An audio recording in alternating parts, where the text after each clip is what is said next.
Yes, look at that. If this doesn't get your blood flowing, I don't know what does. This is freaking awesome. So I can't believe I'm saying this. Our inaugural season is under wraps already. I mean, it's just hard to imagine that it's gone by so fast. It seems like yesterday that we were down there at TOHO watching Johnny Morris doing the first cast. But it's gone by fast, but I gotta say, what a year. This is a new game we're playing here. 40 guys a day with that score tracker, fighting for that elimination line. It's gotta be the most intense form of fishing I've ever done in my 20-some years of being a professional bass fisher. It's been a crazy season, but still tremendous catches, had a lot of fun. So thank you all for joining me. Oh, and don't forget, subscribe to my YouTube channel and be sure to ring that bell so you'll get the notifications. Until then, we'll see you out on the water.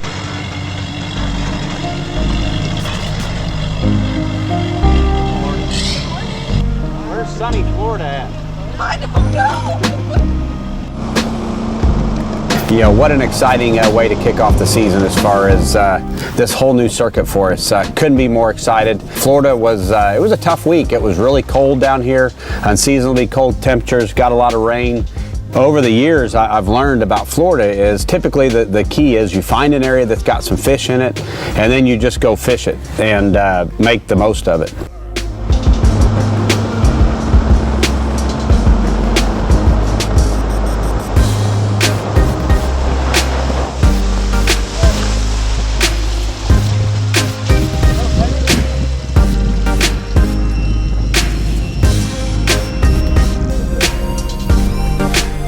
Wow.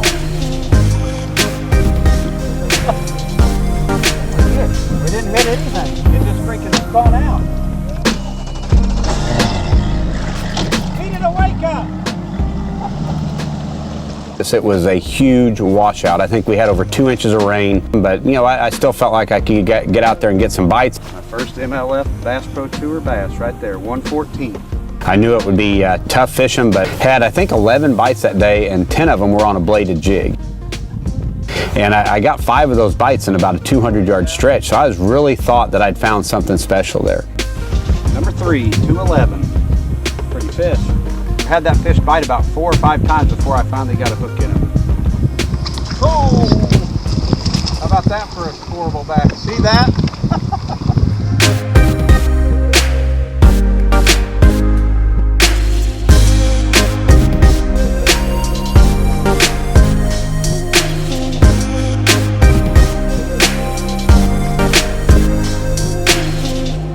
You know, I had a variety of baits done up on my new Cast King rods and felt like I was just going to go in there and let the fish tell me what they wanted. Probably did too much running around that day. I should have just stayed in there and kept doing this, and you know, the fish may have turned on and maybe even had a better afternoon. Number 2, got a long ways to go though. But that score tracker tends to get under your skin a little bit, and I was trying to make bigger and better things happen. With that being said, got a week off, and then we're headed to Lake Conroe. Looking forward to going up there and redeeming myself and getting off to a good start for the rest of the season. You have been on the water with the cups, and you know how fast a period or a day on the water with these guys can turn around for any angle. Yeah, you're exactly right. That's what's so exciting about this thing. Is I obviously didn't get off to the start that I was hoping for, but it was really a fun day out there on the water. Just looking forward to some sunny before the weather. I made a mistake today. Believe it or not, I think I fished too slow. Absolutely. Some say they're fishing too slow. Some are saying too fast. But let's hear it from Brent Chapman. Well, here it is. Bass Pro Tour stop number 2 for me down here at Lake Conroe. Do I wish I was getting ready for another day for a championship round? For sure. Unfortunately, it didn't go that way for me here, but it wasn't because I wasn't around the fish. I just didn't get the bites in the tournament to kind of keep me going down that path. I was throwing a chatterbait and a spinnerbait. Kind of determined that, you know, to find the fish, the key was to cover water, and that's by doing that with moving baits. I found 2 really good areas. One of them was just a kind of a channel swing type of bank that had some rock in there. Made 1 pass down it, caught 3 or 4, and really thought that would be a key place. The other technique that you just can't pass up doing in the springtime, especially in Texas, and that's throwing a red lipless crankbait. Anybody that's fished a lipless crankbait knows you just really have to wind it fast to keep the bait moving like you have to. Really, with the patterns that I had figured out, I didn't expect the fishing to get so tough, and for me it did. I finally backed out of those places and, like I said, fished a little bit deeper and managed to scrap together, I think, 3 fish on it. You know, it's one of those things in hindsight, you know, I should have adjusted sooner. I should have recognized not getting the bites as early as I did, that I needed to change up sooner. So I was around the fish, I just didn't adjust with them. So, you know, if there's one thing to take away from this, when you go fishing, you need to be willing to change faster. Do I wish I had CONROE to do over again? Absolutely. But you know, with that being said, of 20 plus years of doing this, I'm still learning. I mean, we're always learning as fishermen. There's things that I'm going to take away from this tournament that are going to have made me a better fisherman. We got Bass Pro Tour event number 3, and looking forward to turning around my season with the Bass Pro Tour on that event for sure. Stage 3, North Carolina, what an event. Just beautiful shallow water fishing. It was a shallow water fisherman's dream. Started out very slow. I made a change, pulled up, and threw the bladed jig along a bush. Holy cow. It was awesome. That fish short struck me right by the boat. Yeah. Put that fish in the boat. Made a move, and look at that. And that got the momentum going. Maybe 5 minutes later, fired the bladed jig out along the side of a laydown, and another good bite, almost a 5-pounder. I knew coming in flipping would play into the deal. You know, had several flipping sticks done up. They did. That became a big player as well.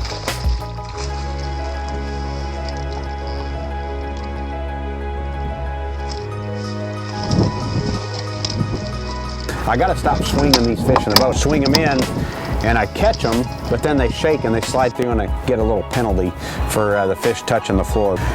What an awesome day right there.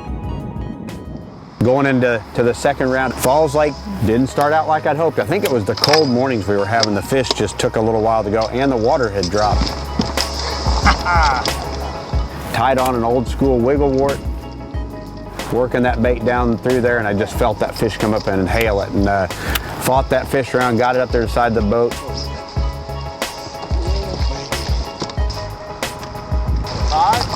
5 pounds, 7 ounces. You know, whenever you catch a 5-pounder, it gets pretty exciting. 5-7. Third period, we decided to make a change. I ran up the lake, finally picked up a spinnerbait, and I lost I don't know, maybe a 2-pounder, but that one hurt. So I ran back down to that bridge, picked up the square bill, managed to put a almost 4-pounder in the boat, and that sealed the deal. I knew I was in at that point. 3 pounds, 12 ounces. Huge sigh of relief, because it was a stressful day. And it's amazing when you get that momentum going. We had like 15 minutes to go, and I caught another 4-pounder and another 2-pounder right before the clock ran out on the square bill. 4 pounds, 6 ounces. 4-6, look at that. Boom. Is that awesome or what? You know, what an exciting day when you get that momentum going. I was hoping to keep that momentum going into the final day. And I caught some fish, I kept myself close, but came up a little bit short. With that being said, I still had a great event and got some good points out of it. Now we're off to Chickamauga. Looking forward to that one. Stage 4 here at Bass Pro Tour event at Chickamauga. Ended up a little bit tough for me. I came up a little bit short. This one was about the ones that got away. The bladed jig was a big key. I did catch a couple fish on a square bill. Caught a 4-pounder right off the bat, but then it kind of died. I just couldn't get anything going. I went back to the same tree I caught a 4-pounder of, thinking I could catch another big one. Pitch in there and get that bite we all hoped for. Got that fish out of there all the way up beside the boat. And you know what? Sometimes they just come off, and that was a heartbreaker. Because literally I'm getting ready to lip an 8-pounder and it comes off and I watch it swim away. And those are things you can't explain. And had I put that fish in the boat, it would have been a whole different deal. I was still anticipating the bladed jig really panning out, and it just never did, which was really odd. In hindsight, I should have picked up put on a wacky worm or a drop shot or a shaky head. I should have known, but this is the time of year when things get tough. You pick up the spinning rod, the lighter line, the finessier baits, and those are the things that are going to carry you through on those tough days.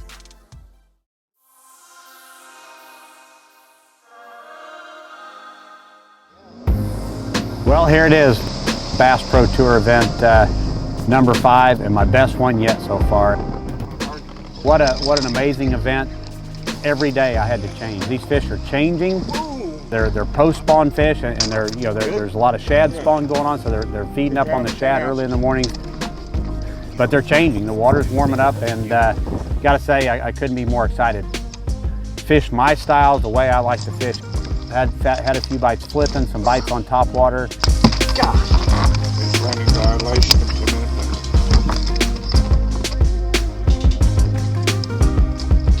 Darn it. I caught fish on a square bill. Holy cow. Fish landing violation. And then I caught some on a bladed jig as well.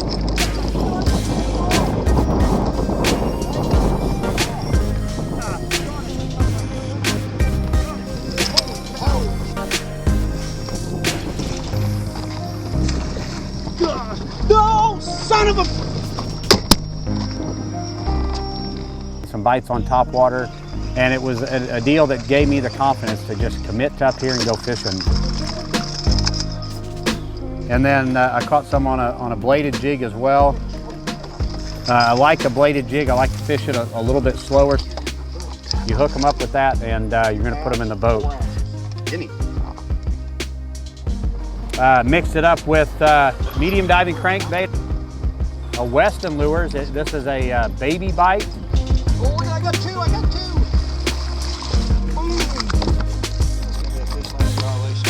I actually caught 2 fish on the same cast. I actually had two fish hanging off that back trocar there. That bait was a big key for me. I had 2. How about that? 2 at once. 1 minute. As I said, they were changing. The next one was flipping. 20 seconds. And if you guys saw it, it was the most awesome fish catch I've ever had.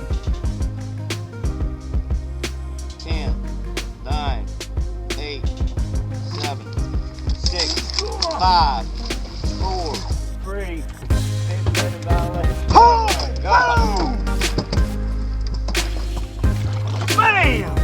With about a minute to go, I'd been bumped to 11th place, and I needed a scoreable bass to make a move. Woo! Holy Awesome deal.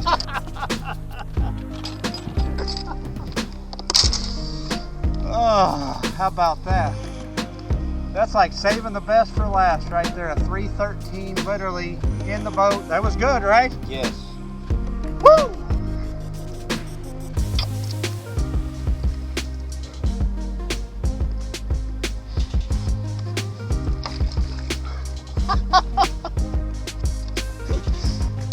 Holy cow. Oh my God. I bet I had a heart attack. You did. It's on camera. There's my wife. Did you punch it in or something? I hadn't got it in. She might have heard me. I heard it on live. Yeah, you've been on live since they put the collar in. That's my wife right there, I can guarantee it. Holy cow. That's probably the most intense fish catch I've ever had my whole career fishing right there. Literally 10 seconds left, and I'm like, I think that's a bite. I mean, I just yanked it up in here. That's why we do it right there, guys. That's why you never give up. every single cast, literally the last cast. 3 pounds, 13 ounces. Brent Chapman, that puts you in 9th place with 31 pounds. I guarantee I just broke somebody's heart. I went over to that key stretch and I just went to flipping bushes.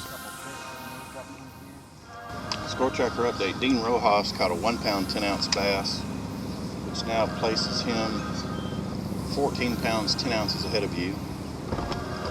You are still in 3rd position with 32 pounds 6 ounces. You are 1 pound 9 ounces behind Michael Neal, who has 33 pounds 15 ounces in 2nd position. You have just under 20 minutes remaining in the championship round. The first day I lost one, probably 4.5 pounds. Right where I lost one, took this creature bait, made the same pitch, and worked it through that spot, and that fish ate it.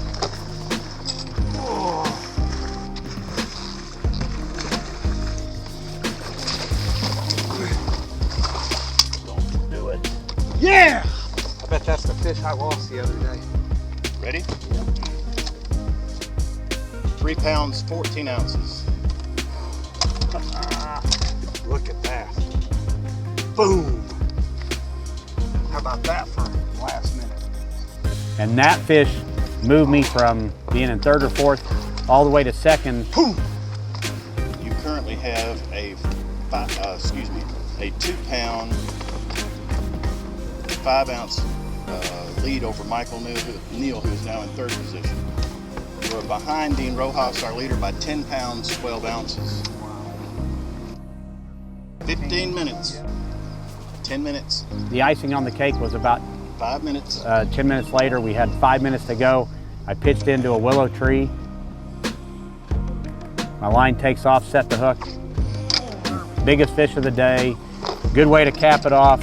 I actually gave Dean a run for his money. I mean, I got it within one big bite, and we just ran out of time. Boom, baby! Ha ha! Woo! How about that? Rojas, you're lucky we're running out of time here, 4 dude. pounds 10 ounces. Boom! Yes, look at that. 410. What a beauty. This is freaking awesome. If this doesn't get your blood flowing, I don't know what does. Gotta say, I'm tickled to death to get out of here with a See 2nd the place fish. finish.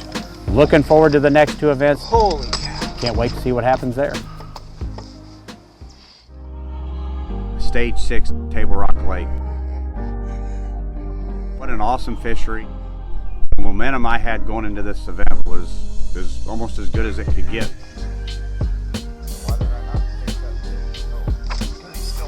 Table Rock is a lake I grew up fishing. Was super excited when they announced that on the schedule. Good way to start the day. I knew Table Rock was probably going to be high. Need a photo or anything? Table Rock's got some great flipping. So I knew flipping would probably be a big player, and that's what I was really excited about. 2 pounds 6 ounces. 2.6. Really? 2 pounds 6 ounces. All right. He looks bigger than that. He's fat.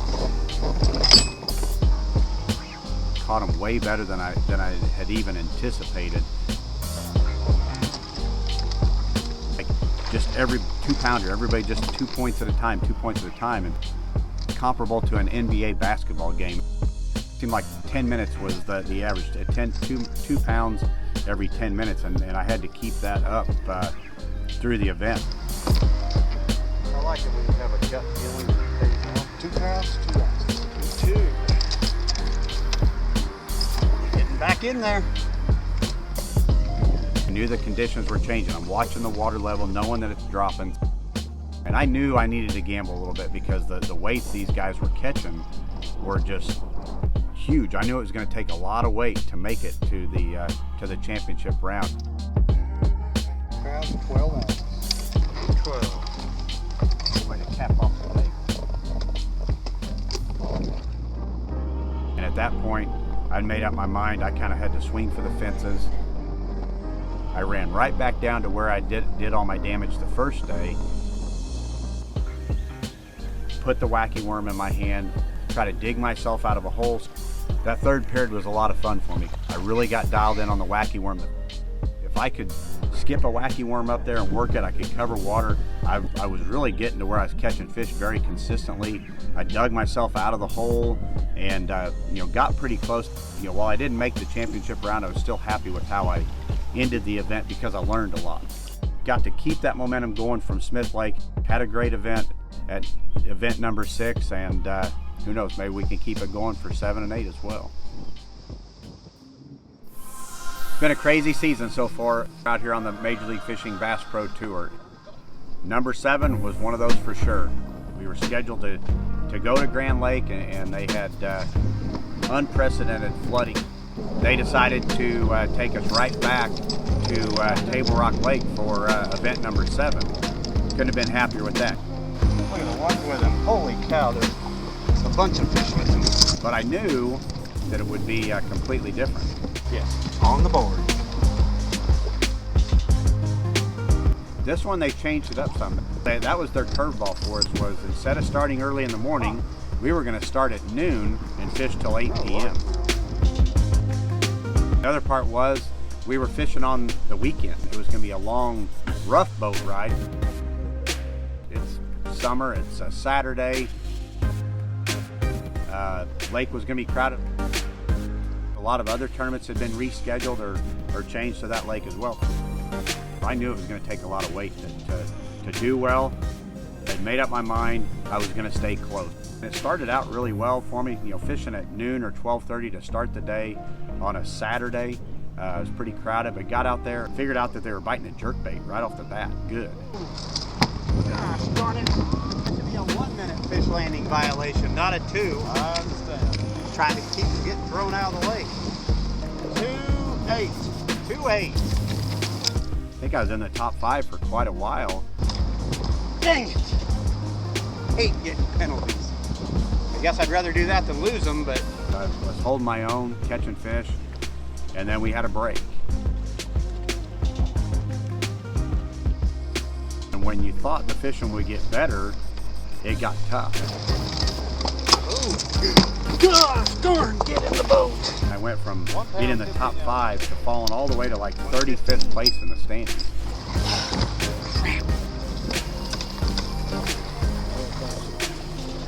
Still sucks. It was just really disheartening, frustrating, but that's what makes Major League Fishing exciting too, is because of those emotions. Dang it.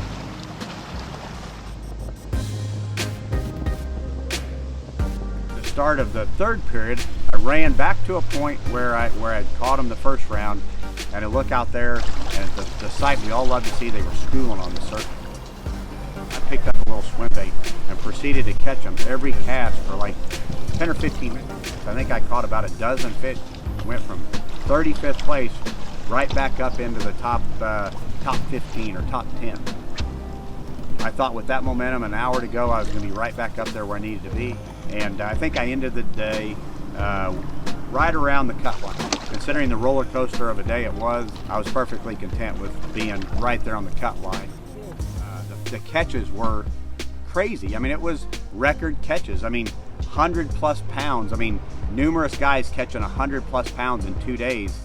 I'm still kind of scratching my head out. The second day we started the day, it seemed like perfect conditions. Got out there and man, it was a lot different fishing. It was a lot slower for me. Never did find the schooling fish like I did the day before. With that being said, like I said, there were record catches, and I gotta say, that score tracker, I don't care who you are, when you got that score tracker in the back of your mind and knowing the average and the momentum that you gotta do to be a player in it, it's tough. As we progress in this season, more and more, I'm just trying to figure out how to play the game. Now, just can't wait for that final regular event of the year. Event number 8, it's gonna be a great one to see, and can't wait to see how it plays out. Stage 8 was a big mystery for, I think, all or most of us. Lake Winnebago and the surrounding lakes. I didn't know what to think. I just knew it was a northern fishery. probably a predominant smallmouth lake and then some largemouth. That's how I prepared for it. I just kind of packed as a northern fishery. Studying my garments before going up there, I noticed there was the lake wasn't very deep. Crap. I was able to catch some fish, but they were all up shallow, real shallow. You know, you just had to do with what you had. I assumed they were maybe spawning or garden fry or just in that stage. Got in there, started fishing shallow and found out that I could catch fish shallow.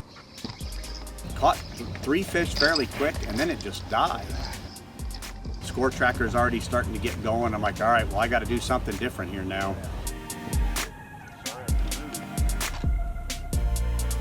I ran down to my next spot and there's several fellow competitors sitting right on it.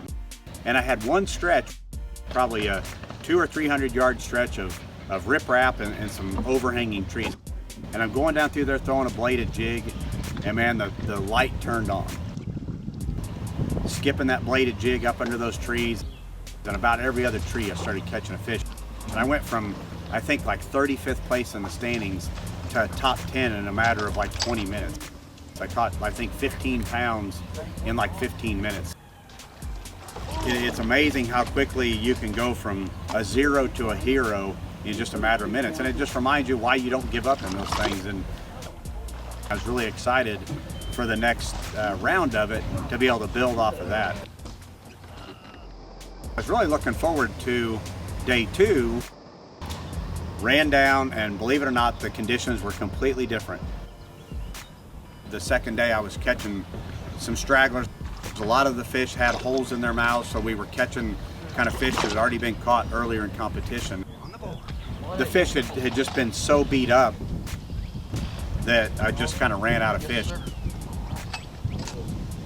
And thank goodness I had that cushion, because those guys kept catching them and my deal just kind of fizzled out. Stayed in the top 20, made it to the knockout round, so we're headed to Butamore. Guys had gotten off to a decent start, but believe it or not, it wasn't that great overall on the whole group, and nobody had really figured it out at that point. And really couldn't get anything to develop. 10 pounds. I literally fished all period 1 with 1 bite, all period 2 with 1 bite. I'm in, I think, 39th or 40th place, not where I want to be. I noticed a kind of a mat along the shore. And I got along there, just started throwing that wacky worm, and immediately catch a 2-something. Go down a little bit more, catch another one. It was amazing. I went from 39th or 40th place and all the way into top 22, 23, and now I'm catching fish pretty regularly. I'd gotten within 5 pounds of being in the top 10. I just ran out of time. Wasn't the way I wanted to end the event, but hey, all in all, it was a good season. Learned a lot again. This is a new game we're playing here. I got to say, 40 guys a day with that score tracker, fighting for that elimination line. It's got to be the most intense form of fishing I've ever done in my 20-some years of being a professional bass fisherman. So be sure to stay tuned. We've got plenty more to come for the rest of the year, and get out there on the water, keep fishing, and have fun.